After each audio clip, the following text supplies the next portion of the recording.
Hey guys, Zach here and welcome to another video, this time with the Hashashin Pre Awakening PvP mini guide. I will show you the things I figured out so far and give you a short overview of our skills, movement, engages and combos. So let's get over his skills real quick and I will show you just the bare minimum you need to make him work so far on PvP and Pre Awakening. So absolute auto attack, you don't need that. The passives, you get them for free. Hashashin's throw, skillet to at least 3. Arid assault, also skill that of course. Hashashin's assault to absolute.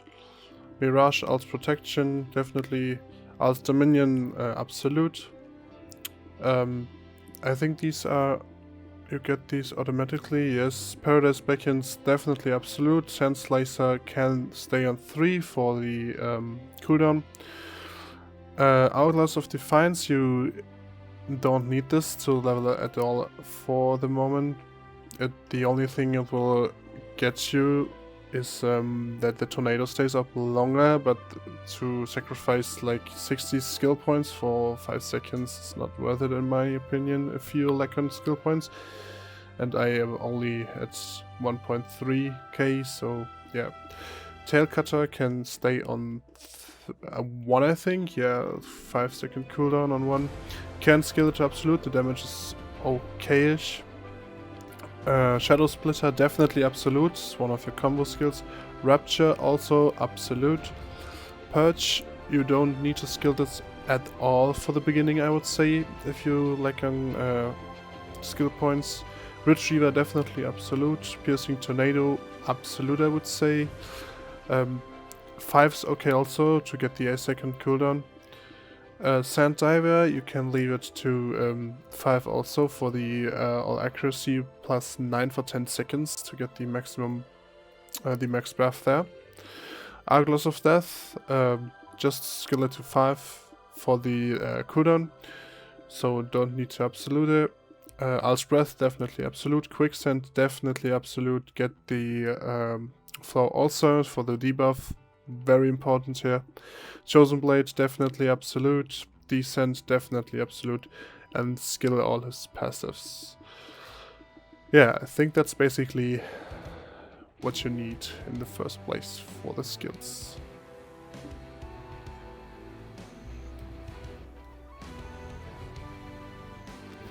In terms of skill add-ons, I have nothing too crazy, and I think there's no really must. For me, I have on Tail Cutter 25 monster damage for 8 seconds. That's my PvE skill because Tail Cutter's on only 5-second cooldown, and debuff lasts 8 seconds, so I can have it up for all the time. All accuracy 4%, accuracy always good, especially like places for Histria, and also on PvP. And just keep in mind that you also can use the AP buffs from the talent add-ons for your block jump Arid Assault. He will definitely consume the monster damage buff, and you can block jump then. So every buff counts for this block jump. Just to keep that in mind. The another skill I have is it was Shadow Splitter, you know, because Shadow Splitter is my combo opener.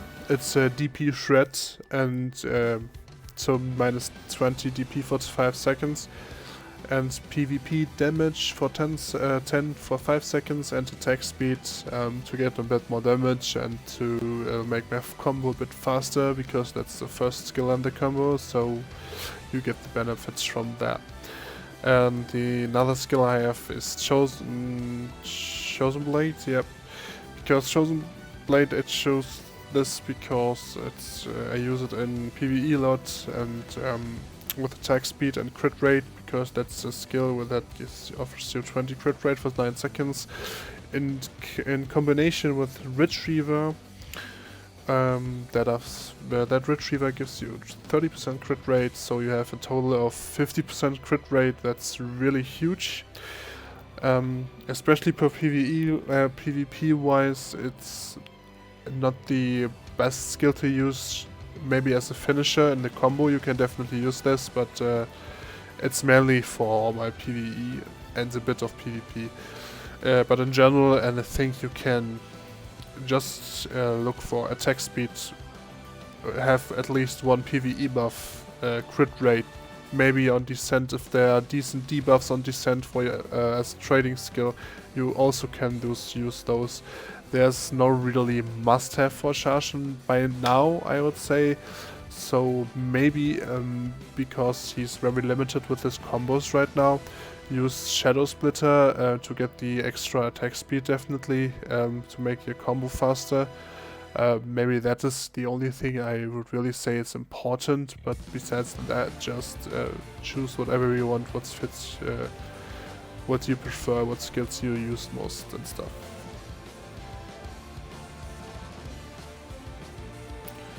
Now you know what skills you need. I will show you his movement and slow that down a bit so you can see what skills you need to chain together.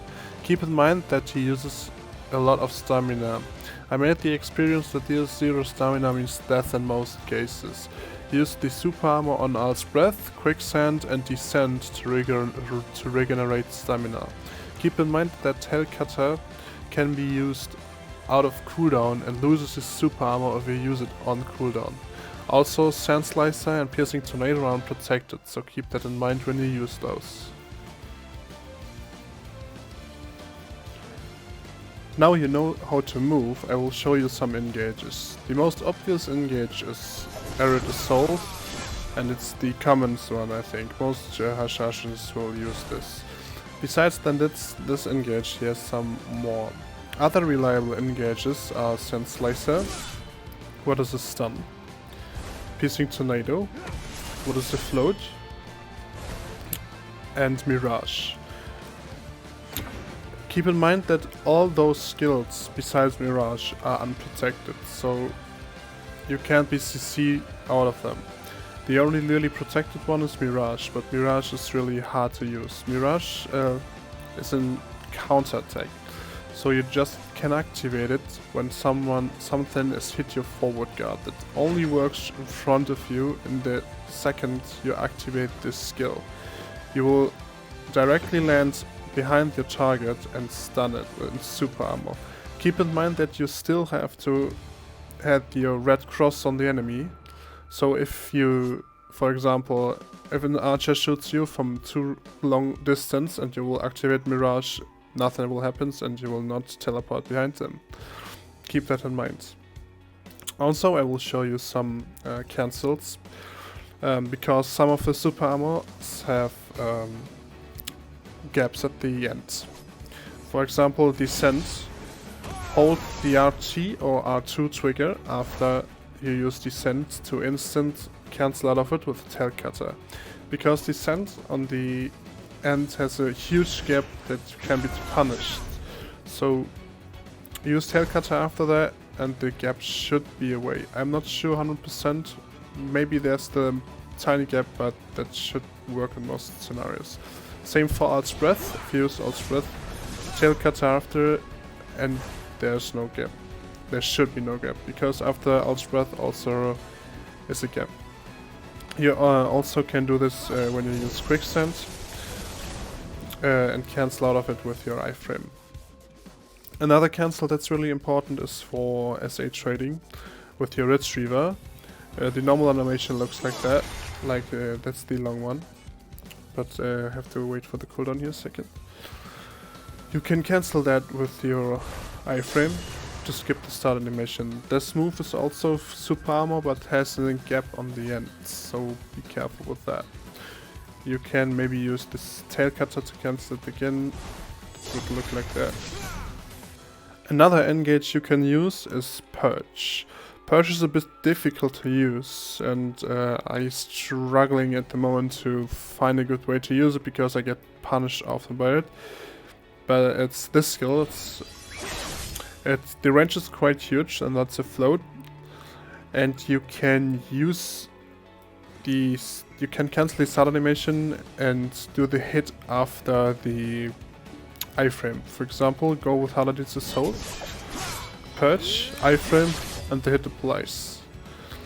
That maybe can be a good engage too, but be careful, this is unprotected though, and you can be punished easy for it. So in this animation you can punish, and on the hit you can be punished.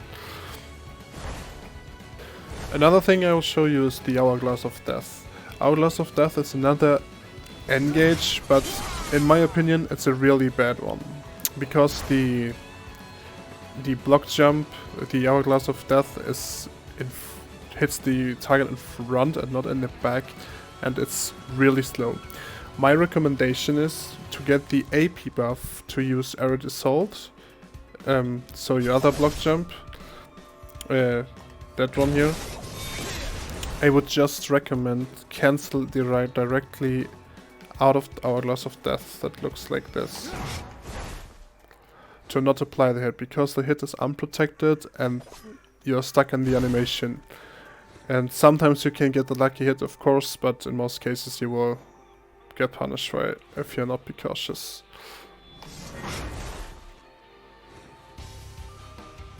Now, with everything we learned so far, I will finally show you some combos.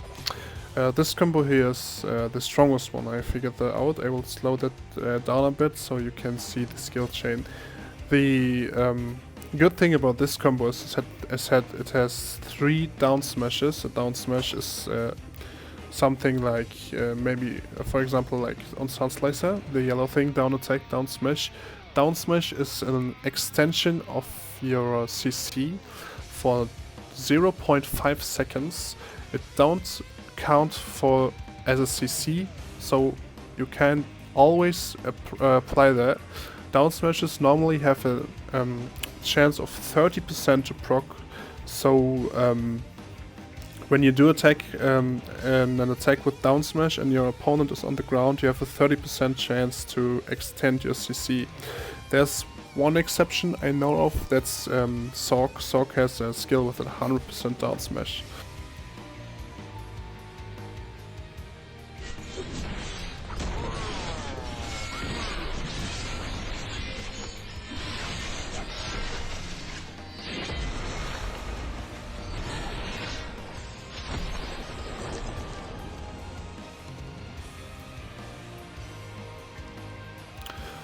Another skill I want to mention is Rupture. To be honest, for me, I don't like this skill really much, but it's really strong. It's plus R3 or R2. It's unprotected though. It's the range is mid-range, I would say. You can also combo with this skill, but mostly it's really nice for people that linger as Hashashin, like maybe a striker lingering his SA, just staying there and doing nothing. You can attack those targets with Rupture and also use it in some combos. If you have combos that work for you with Rupture, you can also definitely use those. Another thing to keep in mind is that Ult's Protection, if you get a hit on your frontal guard, you get the 20 AP buff, and you can use those buffs to use your Arid Assault, so your block jump. So just keep that also in mind, that as soon as your block guards hit, you can use your block jump. And besides that, you can cancel your Ult's Protection with your iframe or with Tailcutter to be directly protected if something will hit you. In terms of crystals and gear, I have the same setup as on my Musa. I didn't change anything because it's like the Musa is stamina class, so you'll need a lot of stamina. Go with 1 Hysteria in the boots, in the shoes. Maybe 2 of them. I have only 1 now because I want to have the Anhung Magic Crystal set up. There are no really must-haves in terms, besides like the normal ones like Gin Reapers and stuff. Precision, definitely get those. And yeah, I think there's not much to say in terms of crystals. Just look, maybe that you get a bit of stamina, accuracy, and defense, critical hit also. He has many skills with 100% crit rate, so yeah, maybe 1 critical hit or 2. In terms of gear, yeah, I've not changed anything for him yet, but you definitely want evasion on him. I think if you're still on Ted gear, however, damage reduction should be better, even with his evasion buffs, because Ted evasion on an AP build is not really worth it, especially in PvE not, but also not for PvP. You will not really notice it, and if you're not running a an AP build, you will do no damage with them in PvP. So yeah, that's not really reliable, I think. So if you're Ted Goth, yeah, don't change too much. If you have pen gear already, like pen limbus, pen muscans and stuff, then you can maybe go with evasion, and when your AP is already high enough, you maybe can go for CCL necklace or stuff, something like that. So that was all for today. Nothing too long, just a mini guide. I hope I could help some of you guys, and I'm not sure if I'm playing him and will reroll to him. I really like Hashashin, but I think he definitely has his weaknesses, especially in Awakening. What I've seen so far, he's a very good duelist class, but from what I've seen, he lacks definitely in large scale and group fights, but it's not sure. We have to wait until Awakening comes out for us here on console, but in my opinion, it's definitely not an OP class like Guardian. His grab that he received in Awakening has its usage and will be very strong, yes, but besides this grab, everything this class does in terms of engages and CC is unprotected. So when you know how to fight in a Hashashin, I think, depends on class, it can be quite easy to punish him. So, thanks for watching guys, and see you next time.